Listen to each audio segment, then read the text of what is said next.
Estamos retornando com o programa Velha Nova Friburgo. Nossa convidada hoje é Conceição de Maria Pereira Carmo, assistente social da fábrica de Filó. Nos 2 primeiros blocos a gente mostrou o acervo maravilhoso que a Conceição tem, dos filós, das estampas, da moda lingerie, moda praia, um acervo que ninguém tem nessa cidade. Tem mesmo, não. Só mesmo Conceição. E agora a gente vai falar um pouquinho do seu trabalho como assistente social. Nesse período que você trabalhou na fábrica, quais os problemas que você encontrava assim, nas famílias operárias da fábrica de Filó? Em 95, quando eu implantei o serviço social, a fábrica tinha 3.085 funcionários na ocasião. Então, eu comecei a mostrar o que era o serviço social de empresa. Eu tinha que fazer as visitas domiciliares, porque se o assistente social não faz visita domiciliar, não ir em loco, ele não faz serviço social completo. Uhum.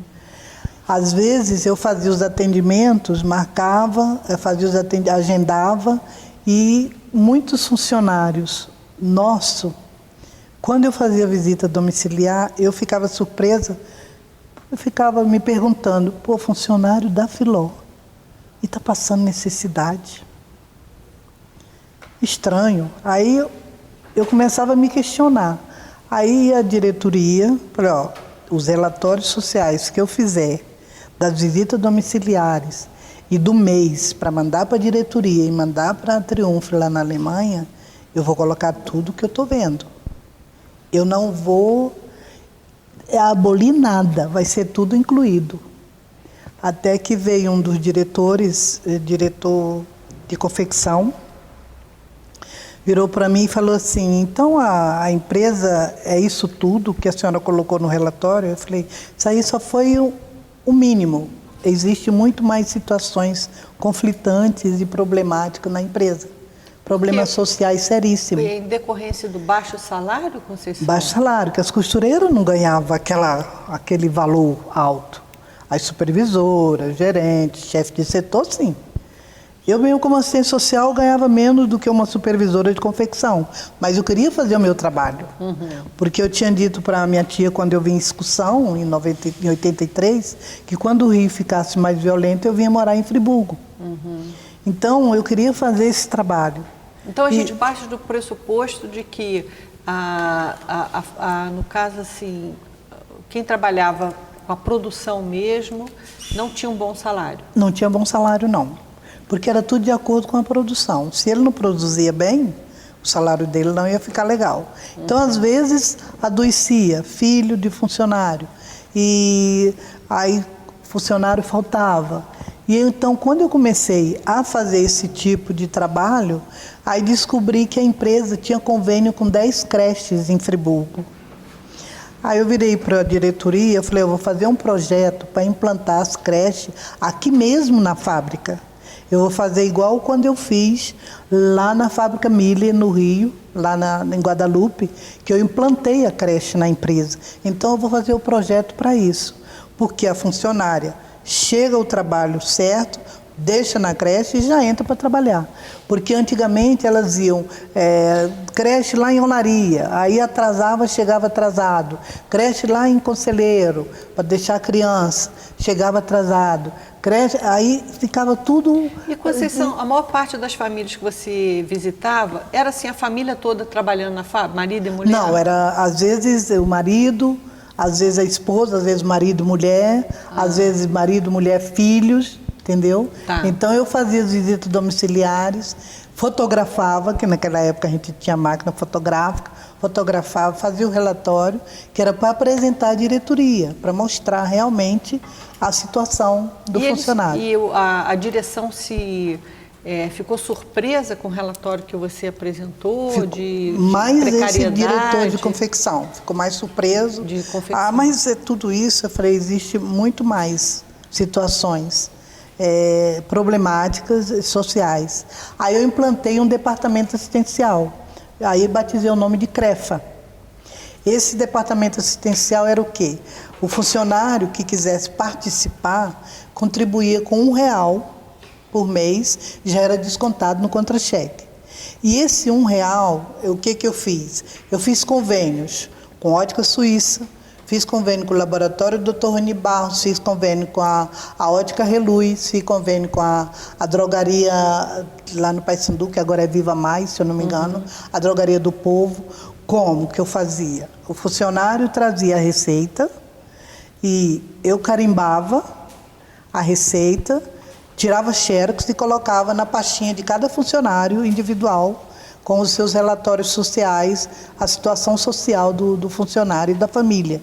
Então eu acrescentava e encaminhava, anotava o número do crachá, o nome do funcionário, o setor, e encaminhava para a drogaria onde eu tinha convênio para pegar o medicamento. Para a gente entender um pouquinho esse núcleo familiar, quando você fala da precariedade, você fala da confecção, a maior parte eram mulheres. A maioria. E o marido mulheres. Trabalhava onde? Aí trabalhava na parte de mecânica, trabalhava na parte da malharia. Também na fábrica? Na fábrica, de beneficiamento, mas acabamento. Mesmo o salário de ambos não era suficiente? Aí quando tinha um marido que trabalhava, aí já o salário, a renda familiar já era melhor. Ah, sim. Tá entendendo? Juntava marido e mulher. Mas, por exemplo, o que você viu assim, de muito precário nessas casas que você visitou? Você chegou a comentar comigo que tinha casa que não tinha nenhuma cadeira. Não. Aí, qual é o perfil dessa família? A mulher trabalhava... Foi um caso que me emociona. Aí essa mulher trabalhava na confecção... Trabalhava no acabamento, no setor do acabamento. E o marido? Tinha um filho, ele era viúva. Ah, sim. E tinha um filho portador de deficiência. Nem sei se ela ainda mora em Olaria. Aí eu fiz a visita domiciliar. Quando eu cheguei lá, ele não tinha uma mesa para almoçar, não tinha nada. Aí o garotinho, na época, não sei se tinha 6 anos, 7 anos. Ó, tia, a gente tem que sentar aqui na cama para comer, porque a gente não tem mesa para botar o prato em cima para a gente comer. Aí eu falei, tá legal, pode deixar que a tia aqui vai resolver o problema de vocês. Aí quando eu cheguei da visita domiciliar, cheguei na fábrica, eu fui direto na oficina. Falei com o seu Paulo, que era o marceneiro, e vi uns caixotes que vinha com peça e que ele dá justamente da parte de NCC dos Estados Unidos, que naquela época tinha 5 seções, né, de costureiras e tinham 3 turnos naquela época. Aí eu peguei perguntei ao seu Paulo, essas caixas aí, é madeira pura. Ah, isso aqui é para jogar fora. Eu falei, não, o senhor não vai jogar fora, não. Desses caixotes aí, o senhor vai fazer um guarda-roupa para mim, vai fazer uma mesa, vai fazer 4 cadeiras, ou mais, se der, vai fazer mais cadeiras.